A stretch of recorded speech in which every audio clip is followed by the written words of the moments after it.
Laboratorios, aulas, pizarrones. ¿En qué anda la UNL?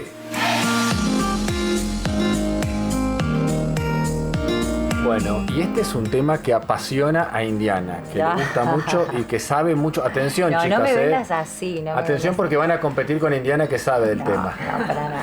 Me interesa el tema y es el que, y el tema que ocupa y desarrolla el Paraninfo este mes. Sí, claro. Como decimos el mes pasado, nos comprometimos en comunicarles para que después lo obtengan en papel o digitalmente, el Paraninfo, que en esta edición habla de las energías del futuro. Por eso vino Andrea Vittori, coordinadora de prensa institucional de la UNL. Buenos que la días, ponemos en aquella están? punta. Hola, como presentadora. ¿cómo estás? Sí. Muchas gracias por la invitación.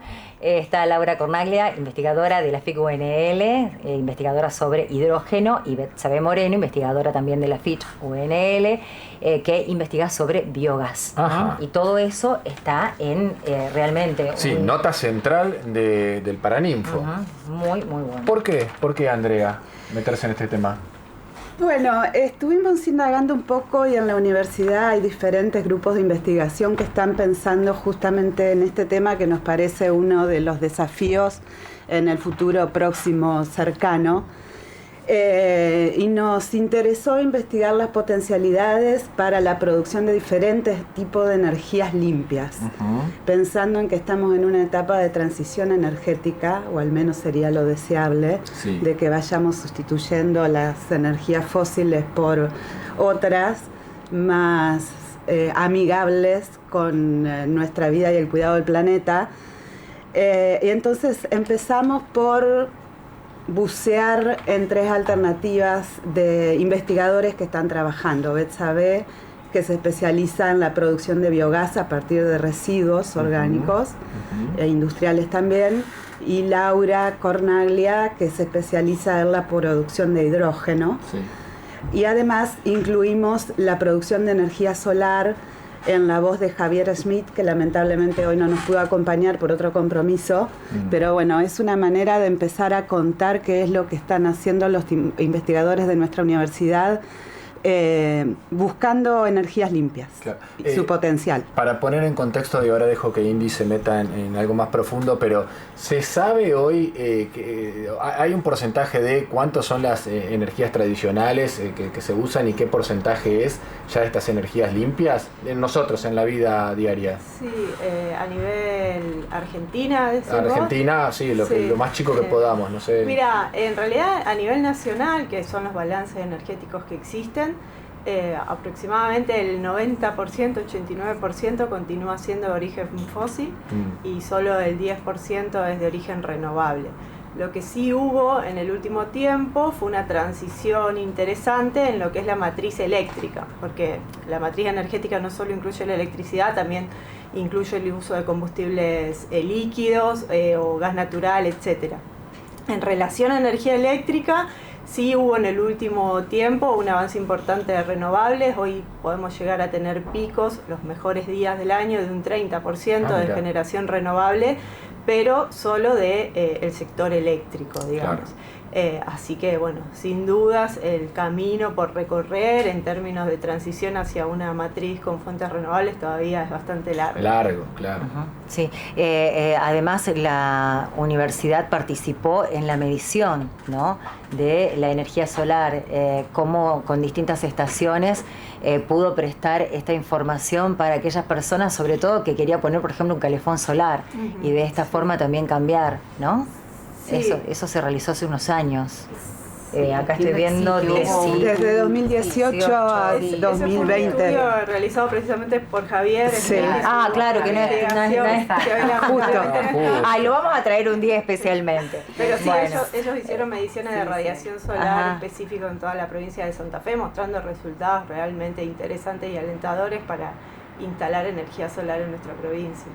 Y en cuanto al biogás, ¿qué están estudiando y a qué se llega? Porque hay un potencial realmente importante, entiendo, por la cantidad de producción que hay en nuestra provincia. Sí, realmente un potencial desperdiciado, lamentablemente, porque digamos, nosotros trabajamos lo que es generación de biogás siempre de la mano de lo que es tratamiento o valorización de residuos.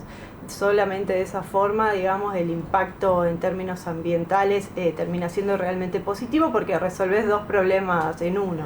Por un lado, hacerte cargo de pasivos ambientales, como son los residuos sólidos urbanos, que podrían ser los efluentes cloacales o un montón de efluentes industriales que tenemos en nuestra provincia y también efluentes del sector agrícola ganadero, ¿no? O sea, todos esos residuos que hoy en general son más un problema, podrían aprovecharse para generar biogás, que es un tipo de energía limpia.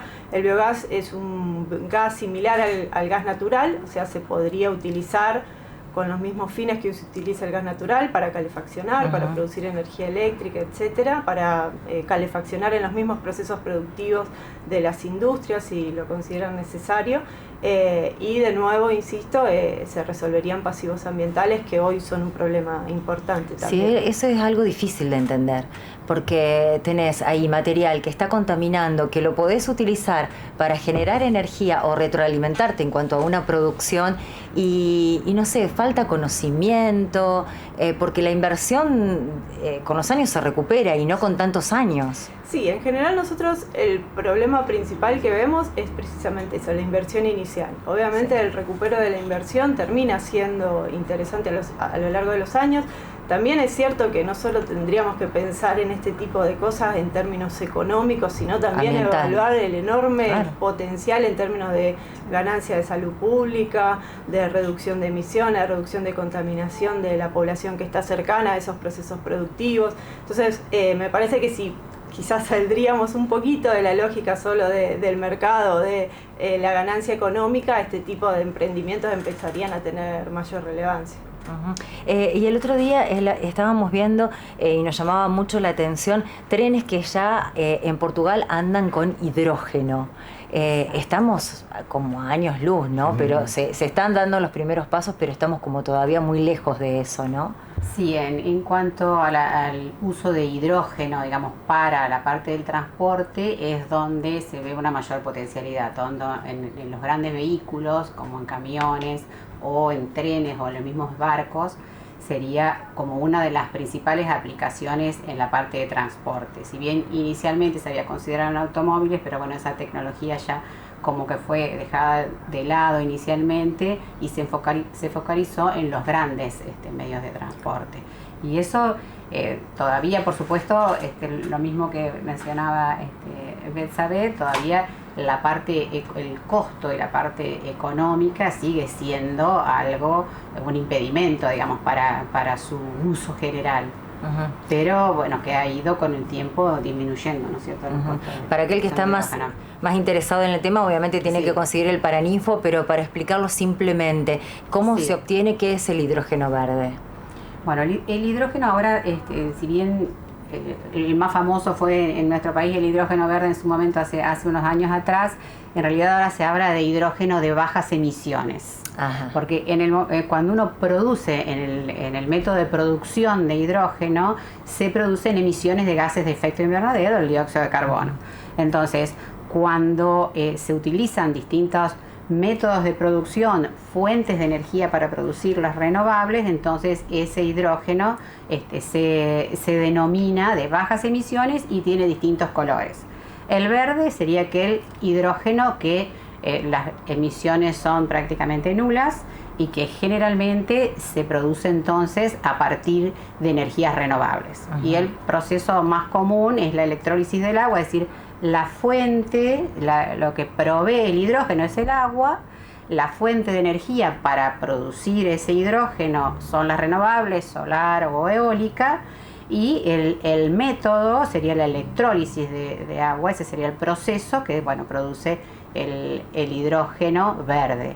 Pero después, hay, dependiendo de cuál sea la fuente de energía usada, hay otros colores. Por ejemplo, el rosa, cuando en vez de usarse energías renovables se usa energía atómica, ese es entonces el rosa, porque es también la fuente, digamos, de la cantidad de emisiones de dióxido de carbono es baja.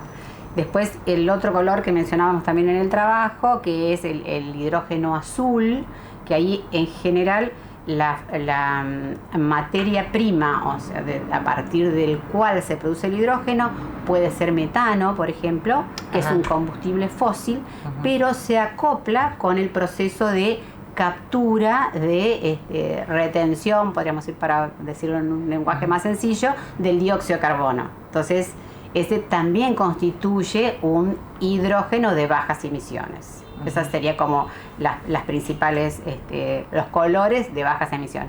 Y dentro del hidrógeno verde también, por ejemplo, si se produce a partir de, no de combustibles fósiles, sino combustibles de biocombustibles como el bioetanol o como a partir del biogás, también se puede producir. Entonces ahí ese hidrógeno también sería hidrógeno verde o de bajas emisiones, porque cuando uno habla de hidrógeno verde sería que no tuviera que tener nada cero de emisiones. Cero emisión. Y se debe analizar el proceso total, desde el principio hasta el fin. O sea, desde la extracción de agua hasta... Entonces, para analizar todo el proceso completo y que no tenga nada de emisiones, por eso es que se cambió esto de bajas emisiones en realidad. Se están implementando muchas experiencias con energías renovables en la universidad. ¿Nos pueden nombrar algunas de las que se de pueden... trabajos científicos, trabajos de investigación? Sí. Bueno, nosotros por eso estamos aquí, ¿no es cierto? Nosotros trabajamos justamente desde hace más de 20 años en la parte de producción, separación de hidrógeno y purificación. O sea, pero hay otros grupos dentro de la universidad que también trabajan. Nosotros también pertenecemos al Instituto de Catálisis Petroquímica, al INCAPE, y hay otros grupos que también trabajan en la producción de hidrógeno. Después, o grupos donde trabajan en la parte electroquímica, como grupos de la Facultad de Ingeniería Química, eso en cuanto a la producción de hidrógeno en particular. ¿Ven que la gente está como muy alejada de estos conocimientos para hacer una transición de las energías tradicionales, fósiles, hacia las renovables? Mira, yo creo que con el tiempo va habiendo una ganancia o un entendimiento por parte de la sociedad de empezar a pensar alternativas, digamos, de transición hacia fuentes renovables, sobre todo pensando, no sé, en uno de los problemas ambientales más importantes que tenemos en la actualidad, que es el cambio climático, Sí. y que las proyecciones son bastante preocupantes cuando uno analiza en términos de aumento de la temperatura del planeta en los próximos 20, 30, 40 años. Ya estamos llegando a límites de no retorno en términos de impactos ambientales y superamos el umbral del 1,5 o del 2%, que es un poco los umbrales que no deberíamos superar bajo ningún punto de vista, según los expertos del panel intergubernamental contra el cambio climático, ¿no?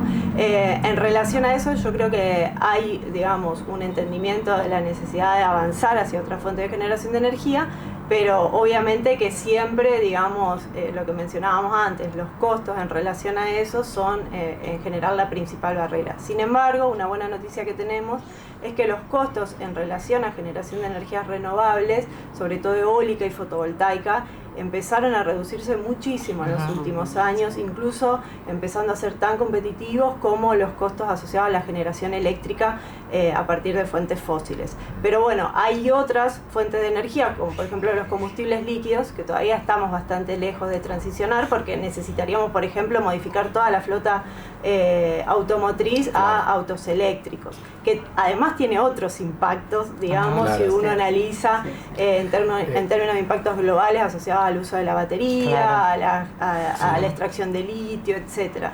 Entonces yo lo que creo es que no hay soluciones mágicas, pero que sí tenemos que empezar a cambiar, digamos, ciertos patrones de consumo si de verdad queremos transicionar no solo hacia fuentes renovables, sino hacia un sistema más sustentable en general, ¿no? Sí, en general lo que se habla a nivel internacional, que bueno, que va a haber una transición de la energía hacia la energía eléctrica, que la energía eléctrica va a ser como la menos contaminante, y para descarbonizar esa producción de energía eléctrica hay distintas estrategias, desde aumentar la eficiencia, como decías vos hoy, hasta por supuesto todo lo que sea biocombustibles, energías renovables, el hidrógeno entra en una partecita también, en una proporción. Es decir, es un conjunto de estrategias que puede contribuir a descarbonizar la energía. Pero bueno, la situación es que vamos más lento que lo que aumenta el cambio climático y el problema. ¿Y venimos muy lentos con respecto al primer mundo? Porque me da la sensación de que hay un debate, por ejemplo, autos eléctricos, que acá estamos, siento yo, muy lejos de esta discusión, y por ahí vas a Europa y ya es una habitualidad el auto eléctrico, o por lo menos híbrido. Sí. Acá recién descubrimos el híbrido, el eléctrico es como una cosa rara. Mira, ahí hay una discusión interesante que a mí siempre me gusta plantear, que es que hay dos cuestiones en relación a la transición. Una en términos porcentuales y otra en términos absolutos. Quizá en los países del norte global el porcentaje de renovables está aumentando en relación al de combustibles fósiles, pero cuando uno evalúa, digamos, el consumo total, también aumenta. Entonces, no solo hay... Digamos, yo lo que digo es que hoy no hay una transición a renovables, sino que hay una adición de renovables a lo que es la energía fósil, porque la humanidad está consumiendo cada vez más y más energía, entonces aumenta la producción de petróleo, aumenta la producción de carbón, de gas natural, solar, eólica. Claro, no se reemplazan, sino que se suman. Claro, si quisiéramos avanzar hacia una transición a renovables, tendríamos que ver una reducción de combustibles fósiles y un aumento de renovables. Hoy lo que vemos es un aumento de todo, y lo que sucede en los países, sobre todo en Europa, es que como no generan combustibles fósiles, entonces transicionar hacia fuentes eléctricas para ello es como un mejor negocio que una necesidad importando combustibles fósiles. Entonces de ahí que la demanda de fósiles sigue siendo la misma, pero aumenta también las de renovables. Por eso digo, no hay soluciones mágicas, lo que hay que pensar quizás es empezar a cambiar el chip como sociedad en relación a qué estamos produciendo, qué estamos consumiendo, si realmente necesitamos producir toda esta enorme cantidad de energía para abastecer ciertos consumos, o hay que empezar a reflexionar ahí también un poquito qué energía producimos, para qué, para quiénes.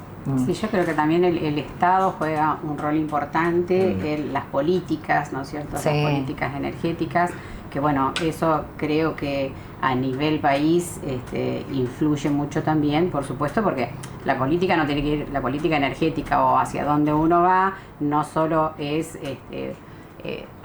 expresar una intención, sino también acompañarla con el financiamiento apropiado, etcétera. Entonces, yo creo que también para que esperemos que nosotros en nuestro país tengamos un cambio, también tiene que ir acompañado, ¿no?